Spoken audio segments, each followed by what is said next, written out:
One of the best visualization tools we have in Excel are the charts. But charts don't all have to be dull and boring. You can actually get really creative and produce some amazing charts in Excel. We're going to have a look at 2 examples here, but bear in mind, these are just examples.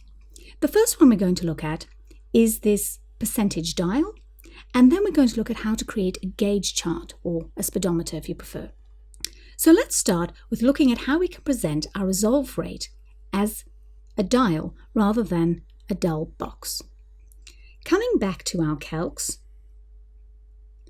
we're going to start by scrolling down a little bit, and you'll see first of all in the data we have the resolution rate, but we've also created a little calculation to get the inverse, or if you prefer the complement of it. So this will make up the total of 100%, and that will help us create our chart.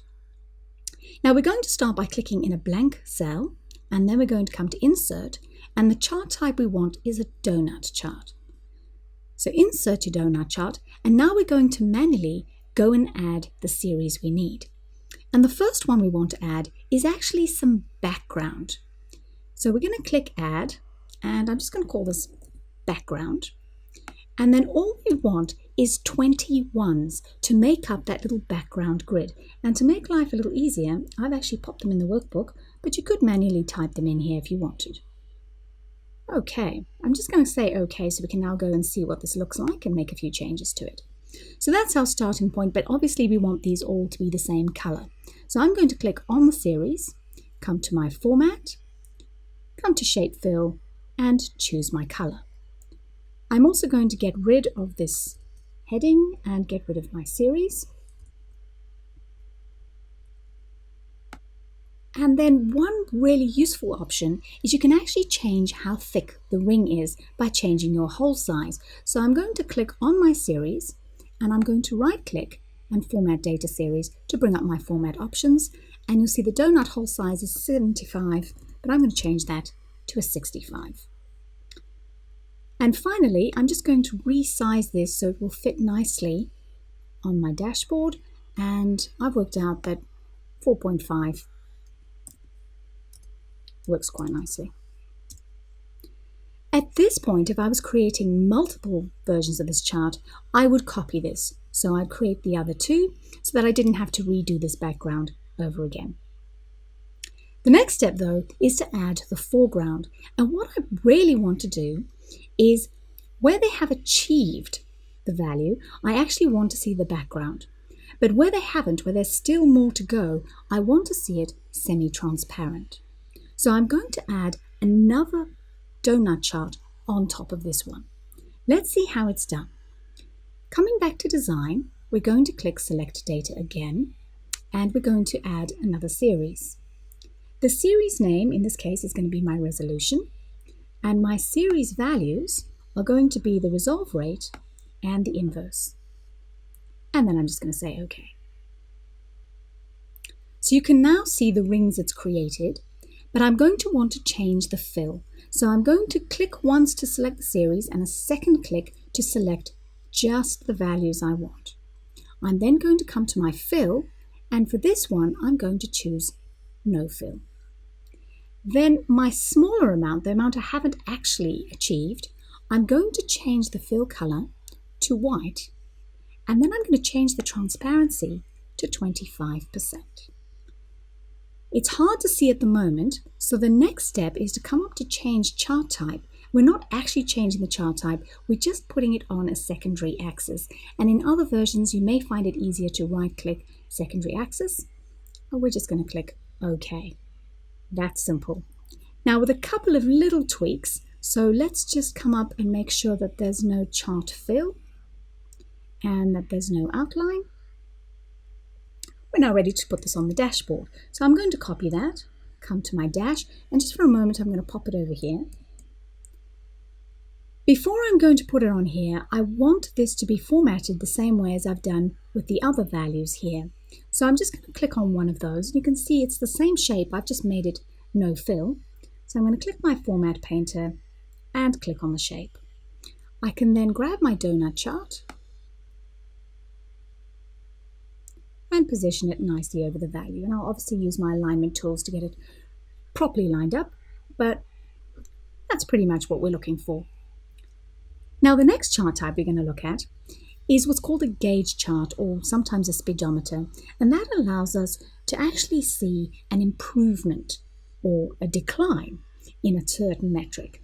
And in this case, we'd actually like to see how our service level is progressing from one month to the next. And we're going to pop the speedometer chart in this section over here. Let's go back to our calc sheet though to get it all set up.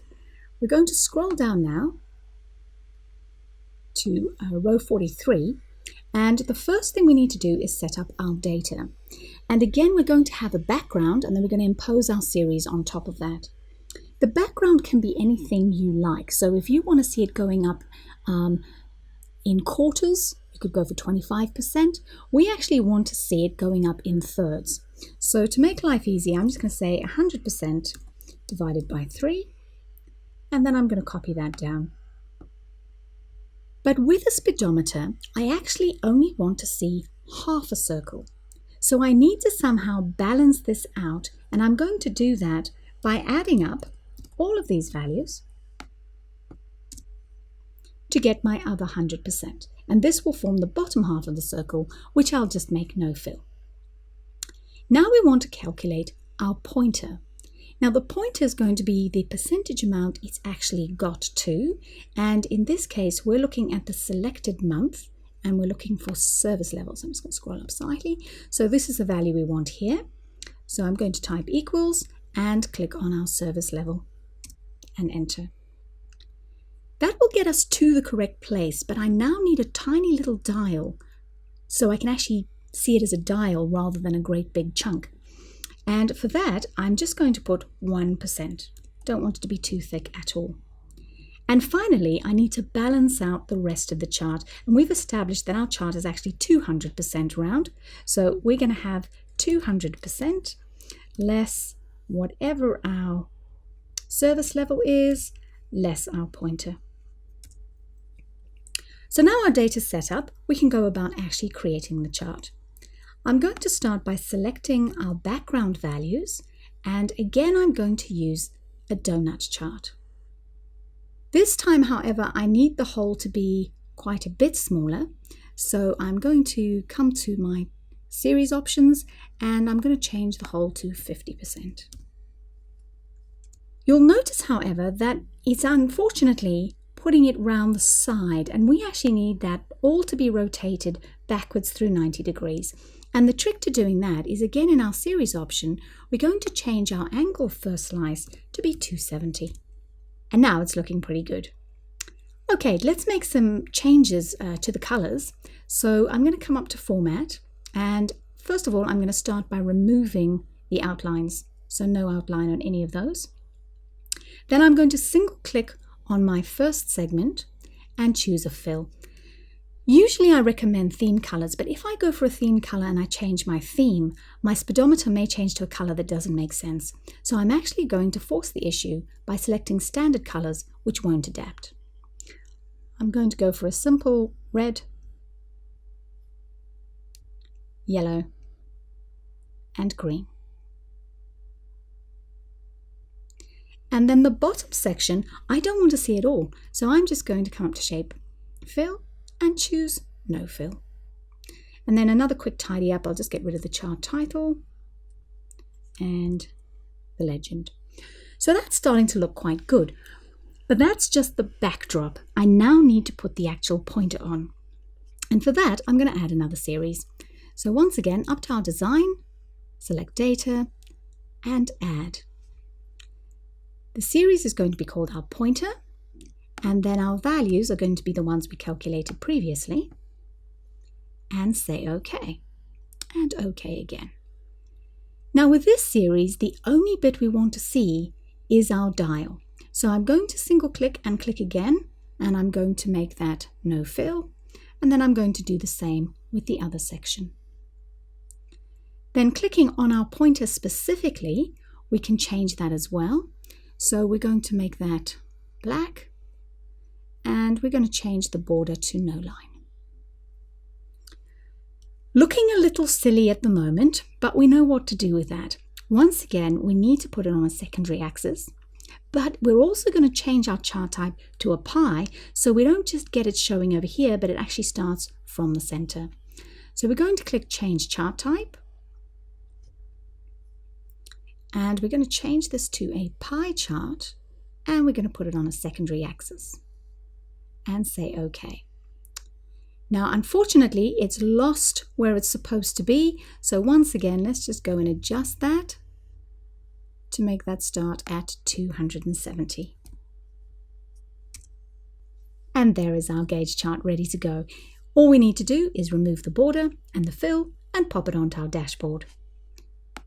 So really easy when you know how. So there are just 2 ideas of how you can create great visualizations on your dashboards just using Excel charts.